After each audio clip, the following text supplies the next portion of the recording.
not in Moscow but in Stalingrad, is where Hitler's fate was truly sealed.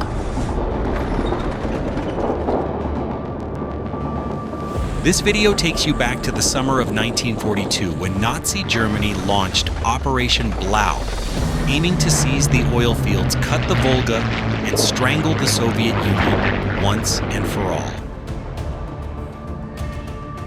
Yet a strategy that seemed flawless on paper spiraled out of control within mere weeks. How did a plan filled with promise collapse into the greatest tragedy the Wehrmacht ever endured? Join us as we uncover the chain of miscalculations, ambition, and relentless resistance that transformed Stalingrad into the infamous meat grinder of the Eastern Front.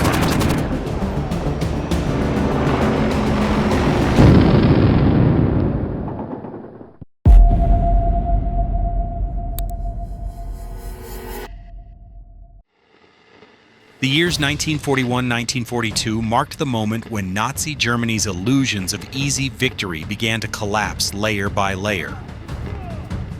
Hitler believed the Soviet Union would fall within 6 weeks, but that would become one of the greatest miscalculations in modern military history. Before Moscow, the Germans were stopped cold, then swallowed by a brutal winter for which they were utterly unprepared. When the Red Army counterattacked the initiative, Germany once held melted away like ice under fire.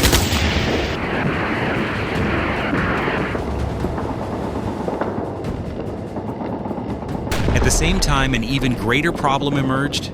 The United States entered the war. And for Hitler, this was the true nightmare. He understood that a prolonged conflict against a nation with America's industrial might was something Germany could never hope to endure. In his mind, only one option remained: defeat the Soviet Union quickly, decisively, and before the clock ran out.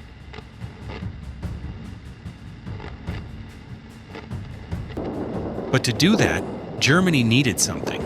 It was desperately lacking oil. The oil fields of the southern Caucasus became the prime strategic objective. If Germany seized them, Hitler believed they would fuel the entire war machine. If the Soviets lost access to them, he was convinced their resistance would collapse. Yet history would prove a harsh teacher: wanting is easy, achieving is not. Out of shortages in resources, overextended ambition, and the growing pressure of a two-front war, the seeds of disaster began to take shape.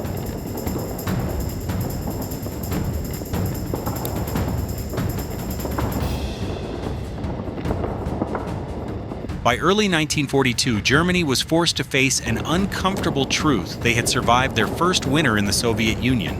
But the price was a front stretching more than 2,500 kilometers and armies utterly exhausted. In the north, Leningrad remained under siege. In the center, the Germans were bogged down in the bloody battles around Redfold. Only Army Group South remained as the main striking force for the summer of 1942, roughly 1 million men organized into 72 divisions, but heavily reliant on Romania and Italy allies, who lacked proper equipment and, crucially, did not have the iconic 80 mm guns, the Wehrmacht's primary anti-tank weapon.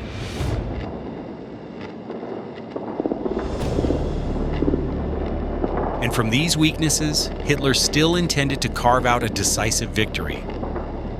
This is where Operation Blau was born.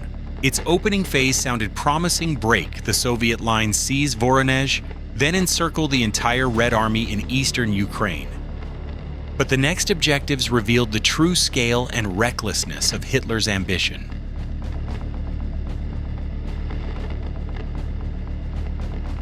Army Group A would plunge deep into the Caucasus to seize the oil fields of Maykop-Grozny, while Army Group B pushed toward the Don-Volga line all the way to Astrakhan. The question practically screamed from the map: could the Germans really sustain an offensive stretching thousands of kilometers across the steppe?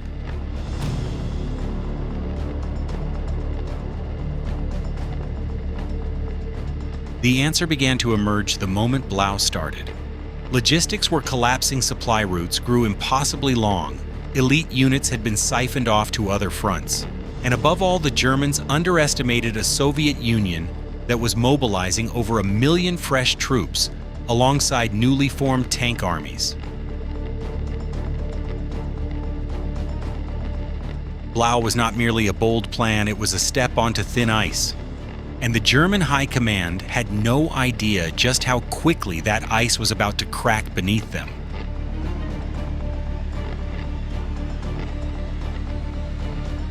When Operation Blau launched on June 28, 1942, the German advance in the southern front moved with a speed that surprised even the Germans themselves. Stalin, convinced the main German blow would fall on Moscow, once again had left this sector dangerously thin.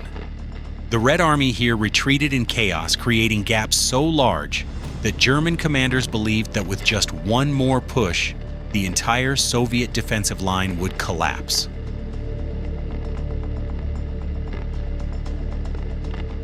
And in less than 10 days, Voronezh fell to a victory Berlin hailed as proof that the Soviet Union was disintegrating.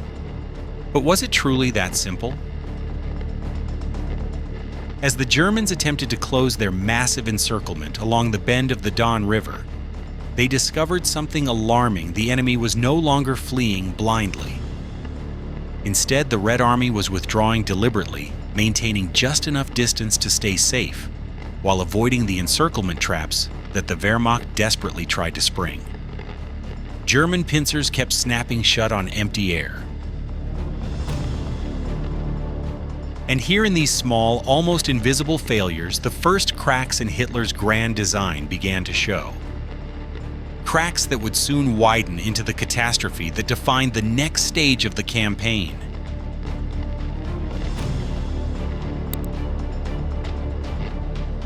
As the summer of 1942 unfolded, Hitler carried a growing fear. Would the Western Allies open a new front in Europe? In just a few weeks, the trial landing at Dieppe would take place. And to Hitler, it signaled a chilling possibility that the Allies could return to the continent at any moment. That fear warped his strategic judgment.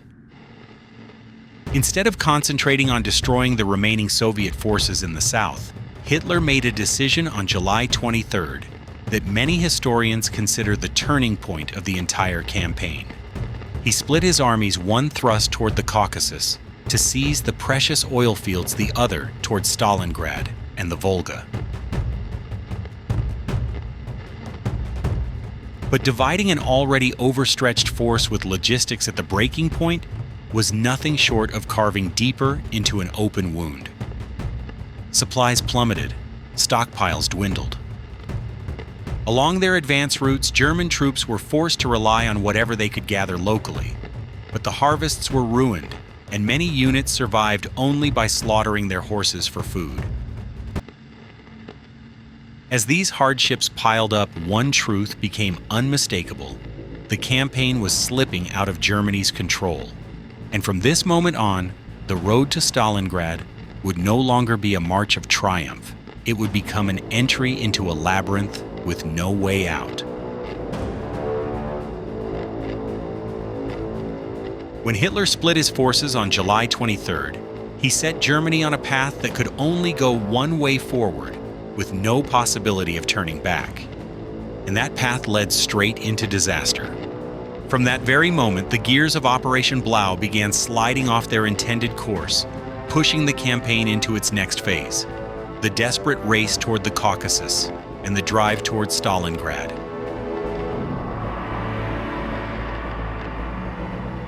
Army Group A surged into the Caucasus, believing that oil would decide the fate of the entire war. But when they reached Chuikov on August 10th, all they found were scorched oil wells, pipelines charred to ash, and facilities blown sky high before the Germans could seize them. They captured territory, but not what they needed most: the fuel to keep the war machine alive. Meanwhile, Army Group B veered toward Stalingrad and encountered an even harsher reality: a massive operation dependent on only 3 single-track rail lines supply routes that clogged more with every passing day. Ammunition, fuel, spare parts, everything was in short supply. And the Red Army, no longer in the chaos of early summer, was now defending with far greater discipline, forcing the Wehrmacht to pay dearly for every kilometer gained.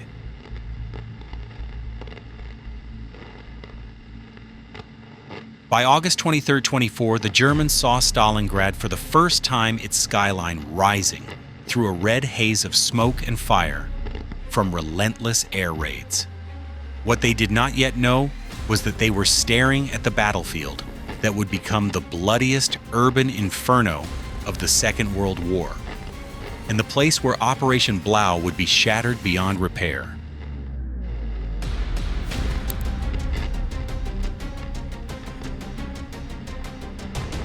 Stalingrad became the very symbol of survival as General Vasily Chuikov and the 62nd Army dug in amid the shattered ruins of the city. Among burned-out buildings and splintered stairwells, it wasn't only Soviet soldiers who fought civilians who held their ground as well, forming a defensive will that simply could not be broken. What the Germans intended as an annihilating opening bombardment instead transformed the city into a labyrinth of rubble, where every doorway became a choke point and every basement a miniature fortress.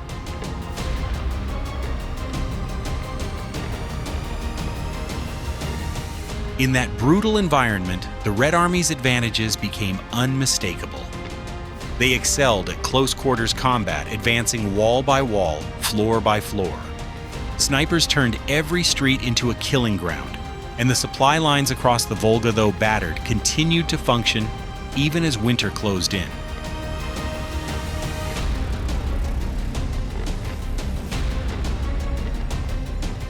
The Germans, by contrast, descended into catastrophic shortages. Ammunition, fuel, and food all dwindled, and reinforcements were far too few. Soviet T-34s appeared in ever-growing numbers, applying constant pressure. By late November 1942, the Germans controlled nearly all of Stalingrad, but they were so drained that they could no longer finish the fight. And at the very moment when victory seemed within reach, the real storm began, clearing the way for the next chapter, Operation Uranus.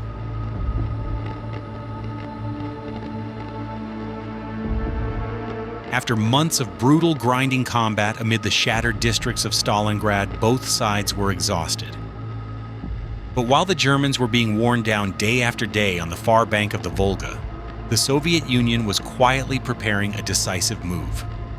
And just when it seemed the Germans were on the verge of completing their victory, everything turned upside down. On November 19th and 20th, 1942, the Soviets launched Operation Uranus, a counteroffensive of unprecedented scale. Two massive thrusts erupted simultaneously from the north and south, with over 1 million troops, thousands of aircraft, and hundreds of tanks. But the brilliance of the plan was not in sheer numbers. It was in the choice of target. They didn't strike head-on at the Germans inside Stalingrad. Instead, they hit the flanks, the Romanian and Italian lines, which were severely under-equipped and dangerously exposed. When those positions collapsed, Soviet armored columns poured into the widening gap, driving straight toward the vital German supply routes. Only 3 days later, on November 23rd, the two Soviet pincers met at Kalash. The German 6th Army was trapped completely encircled inside a tightening steel ring. And from that moment on, the battle for Stalingrad entered an entirely new phase. A chapter of siege starvation and fateful decisions that would determine not just the outcome of a single battle, but the direction of the entire war.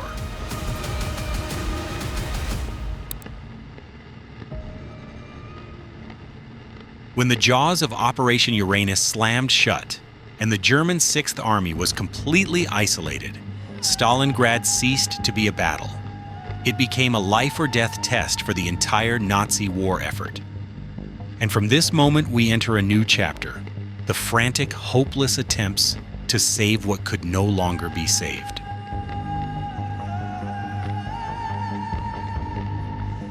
Hitler, instead of authorizing a breakout, issued the infamous command, "Hold," at all costs. He sent Paulus a stream of grandiose messages meant to boost morale, but words meant nothing when reality lay hundreds of kilometers away.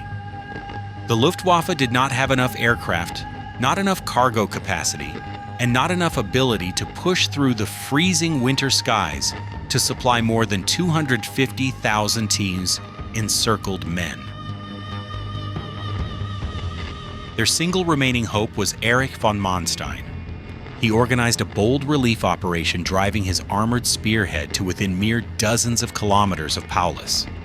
For a brief, breathless moment, history seemed to pause. Victory or survival appeared almost within reach. Then the Soviet Union unleashed Operation Little Saturn. It smashed the Italian lines, sending the entire Axis flank into collapse. Manstein was forced to pull back, and Army Group A fled the Caucasus to avoid being cut off entirely. These final efforts did more than fail. They signaled that Germany's streak of strategic fortune had truly irrevocably come to an end.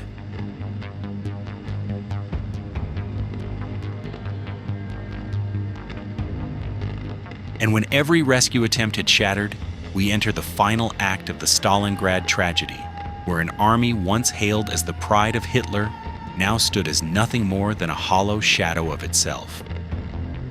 By late January and early February 1943, the German soldiers trapped inside the pocket were no longer a fighting force in any meaningful sense. They faced brutal cold starvation disease and a level of exhaustion that crushed both body and spirit. Many were little more than skin and bone, clinging to life inside damp, dark shelters. On January 31st, General Friedrich Paulus surrendered. The bitter irony: just a day earlier, he had been promoted to Field Marshal, a rank no German in history had ever surrendered while holding. Hitler's intention was unmistakable. He expected Paulus to die, not capitulate. Paulus refused. He chose life and left judgment to history. The cost was staggering. The Axis lost roughly 500,000 men, with 200,000 taken prisoner. The Soviets paid an even bloodier price, over 1 million casualties, along with tens of thousands of civilians killed. Stalingrad was not just a military defeat. It was a brutal reckoning, a warning carved into ice and ruin about the deadly price of ambition unmoored from reality.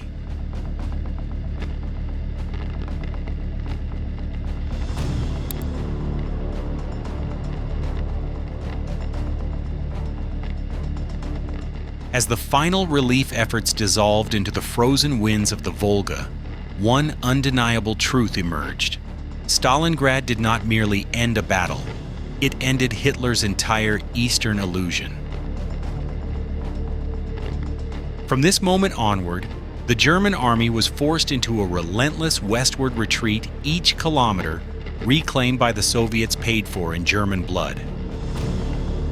Hitler's prestige, once built on lightning victories, now plunged into freefall. That decline planted the seeds of internal dissent, culminating in the July 20th, 1944 assassination attempt.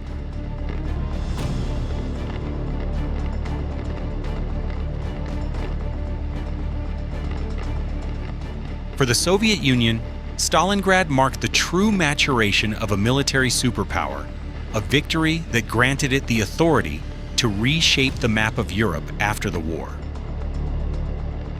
But Stalingrad accomplished even more.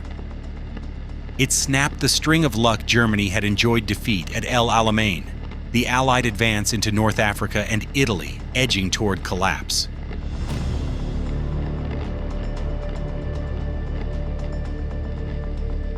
From here on, Germany could only defend, and what future awaits an army forced to defend in despair?